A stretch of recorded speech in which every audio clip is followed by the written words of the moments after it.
morning, everybody. It's Joyce from Joyce Farkas Floetrol, and I thought I would take this morning and show you a little bit of my studio and how I go about things. I've discovered a couple really good ideas that I'm anxious to share with everyone. So come along with me this morning and we'll take a look. Give me a minute to get you down. So here we are. This used to be my son's bedroom, but several years ago he moved out and has been on his own for a long time. So I took over the bedroom and created my studio. It's not a very big space. There's the door to come in, and I'm just gonna spin around. I have used every ounce of space that I have. And there's a window in my photography spot. So it's not very big. But it works. I have made it efficient, and it just works. So I'm going to get my face off this screen and show you around. Be right back. Okay, everybody. So here we have two over-the-door racks. They fit right on top of my closet doors.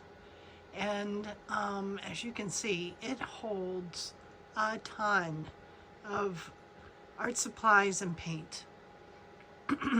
They have been wonderful. I haven't come up with a really clever way yet to store my tube paints, but it works for now. And as you can see in my studio, I do display my work until it sells, and then I take it right off the wall and box it up and send them off when they sell. Let me take a little walk around here.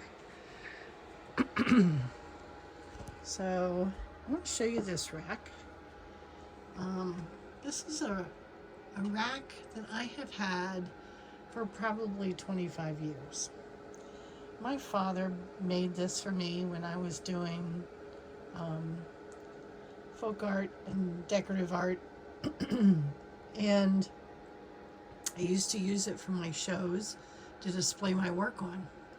Well, now I put my paintings in here to dry, and it works beautifully.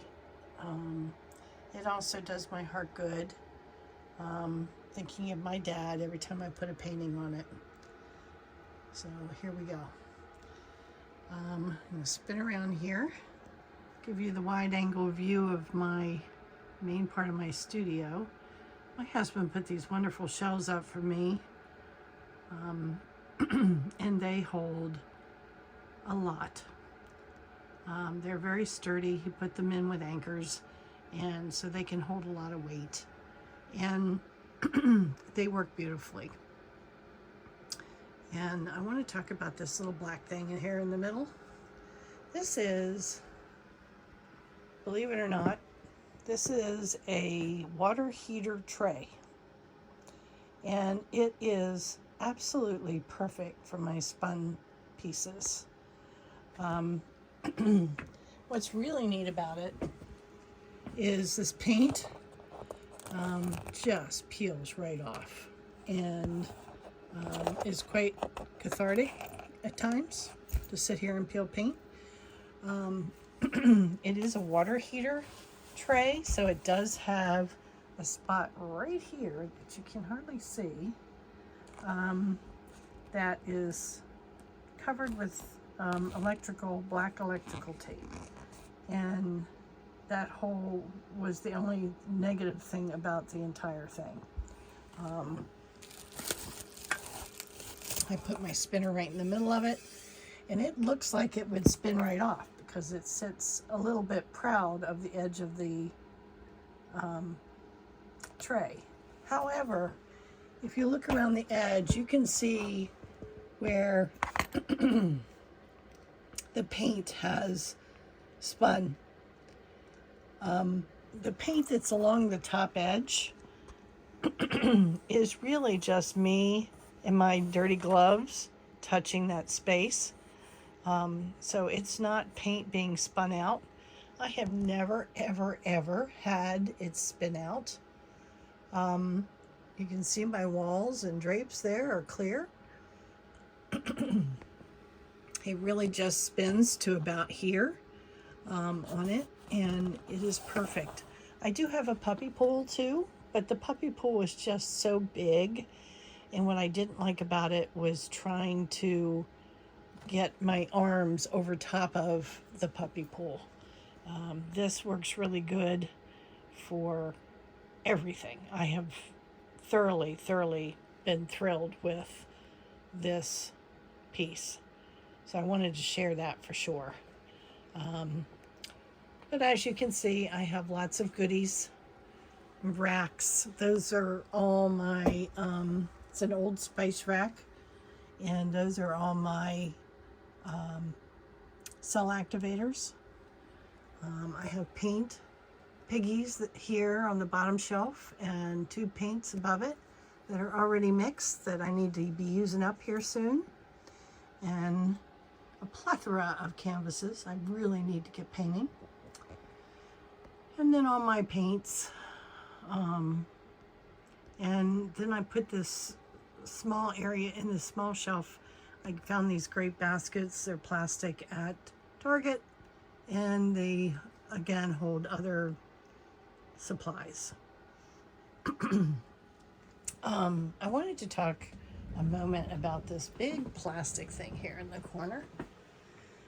This is something that I'm going to do a whole video on. This is my resin tent, and my husband made it for me, and we are going to put up a how-to, not video, but a how-to instruction manual that can be purchased off of Etsy eventually, is the plan. But it is a dust-free zone, and it also has lights inside, so I can see what I'm doing. And it's been a godsend. I was fighting the resin. I hated resining things until I got this little guy. And it works perfect. And as you can see, I've got 2 pieces in there ready. They haven't been resined yet, but they will be soon. So I just wanted to share that with you. Over here you can see my piggies. I have the entire collection of piggies. I'm going to show you up here too. So the small painting there is an original Shelley Carruthers, and then the cloud pour is a original Willie B Studios, and over here I have an original Canella Sirocco. So I have lots of special memories from PourCon, and I absolutely adore these pieces. They're eventually going to make their way down to my living room. And here is a great big storage area. I'm not going to open it up. It's just got all kinds of stuff in it, but mostly it's filled with nutcrackers waiting to be painted. And then lastly, I want to show you this area. This is my photography area, and it's just an old cart from my kitchen years and years ago that I just couldn't part with this little cart. I loved it. Well, now it makes a great space for photographing and videoing my my work. I don't know if you can see them, but these lights are right here. They're strip lights, and they are nice because I can change the intensity on them. And this is just a piece of black material that I hung on the wall. So that is how I do things and how I roll. So I hope you enjoyed the video, and don't forget to like and subscribe. Up next, we're going to just start painting and getting into it. See you soon, friends. Bye.